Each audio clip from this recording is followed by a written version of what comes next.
Hi guys, it's Margaret with Bliss Farm. Today I am here to share the third installment of my Party Planning 101, Planning a Simple Party. Today is going to be all about details and time organization.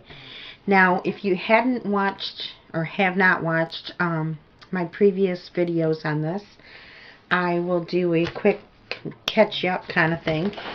I keep all of my party planning supplies and recipes in this Party Time binder.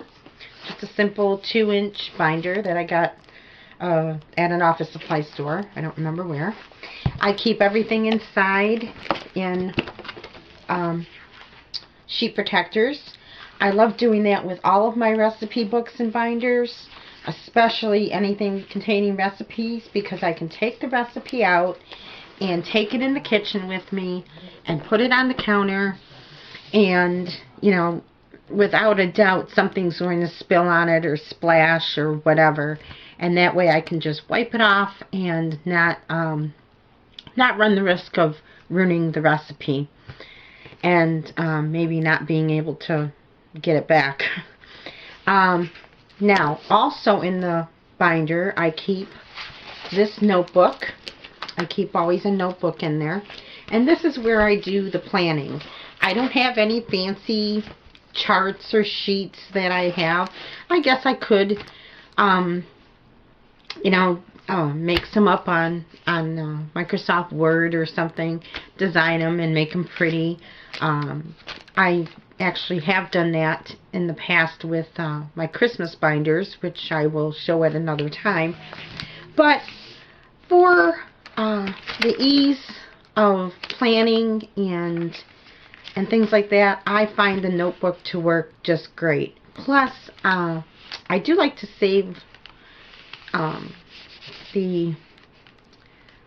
this information, and it's just handy to do, handy to keep in here instead of having loose pages. Okay, so with that said,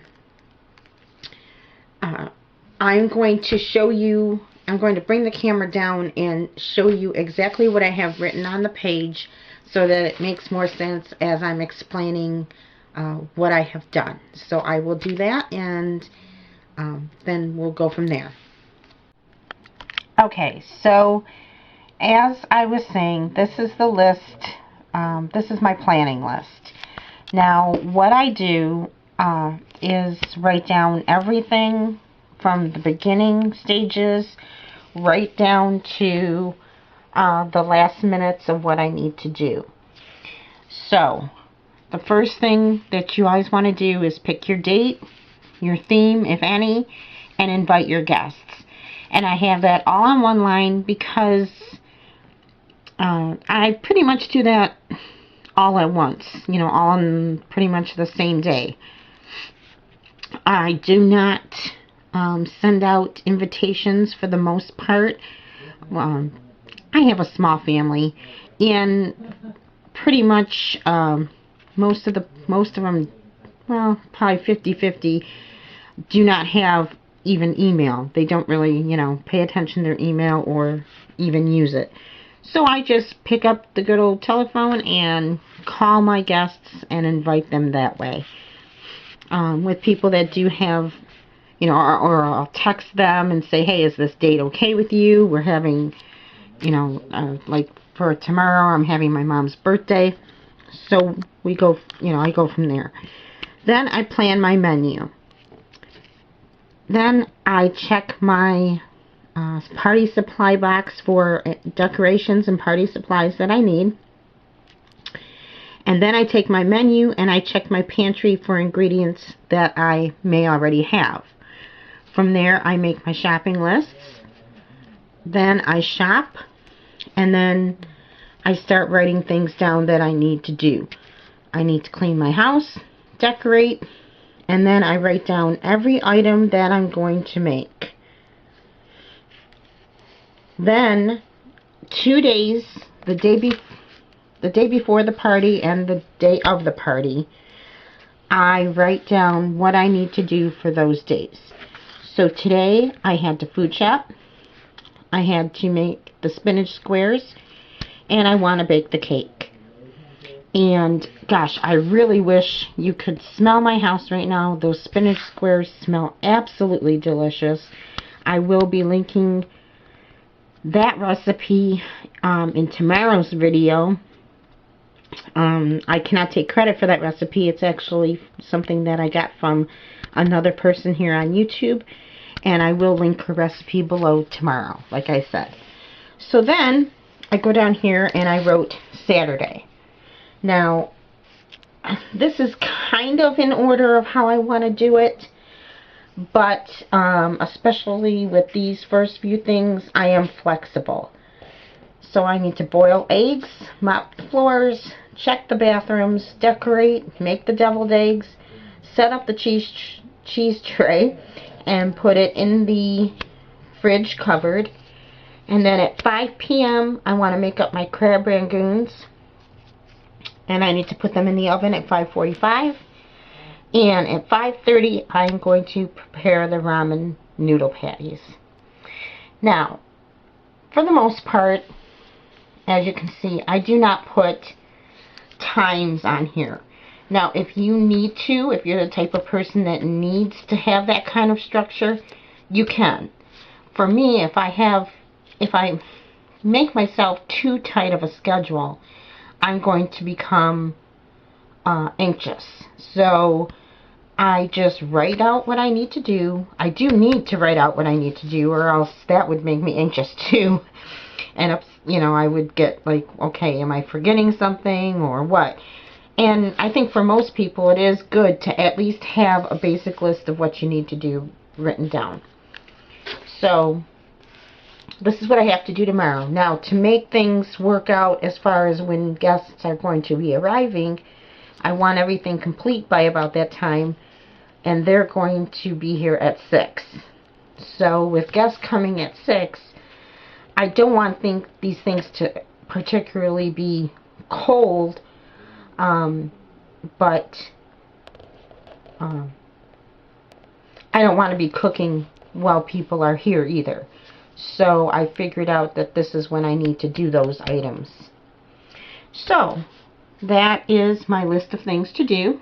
And like I said, it's not fancy, but it has everything on it that needs to be done. And, you know, writing a list like this will help you determine if there was something that you did forget. For instance, oh, I don't know, if you had forgotten, like this tomorrow is for a birthday party, so if you forgot to maybe buy a birthday card, writing this down would probably jog your memory. Oops, you know. I also put in the corner here camera and cards. We like to play cards, and I definitely want to remember to take pictures, and you would think that you would remember something like that, but when you're busy and you got things going on and you have guests arriving, it's very easy to forget to pick up that camera and start taking pictures or have someone else take them. So with this, and I will have just this notebook out in my kitchen tomorrow so that I can reference it throughout the day. So I will have it out there up until the last minute. So,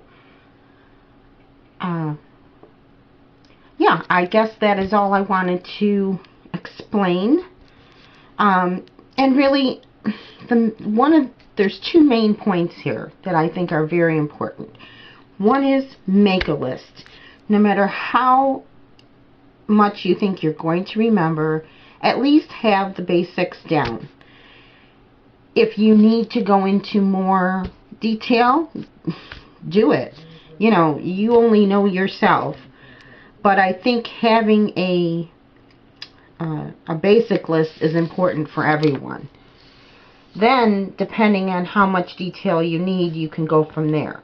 People may need to, you know, mark off from the time they get up till their guests come and want the actual times on the tasks.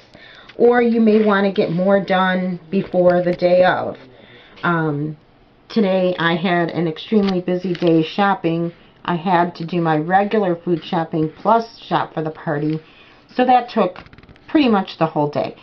So I really didn't have a lot of time. So with that in mind, I made sure my house was already clean, and I already have everything pulled out, such as decorations and the plates and all that. That's already sitting in the kitchen in a special spot.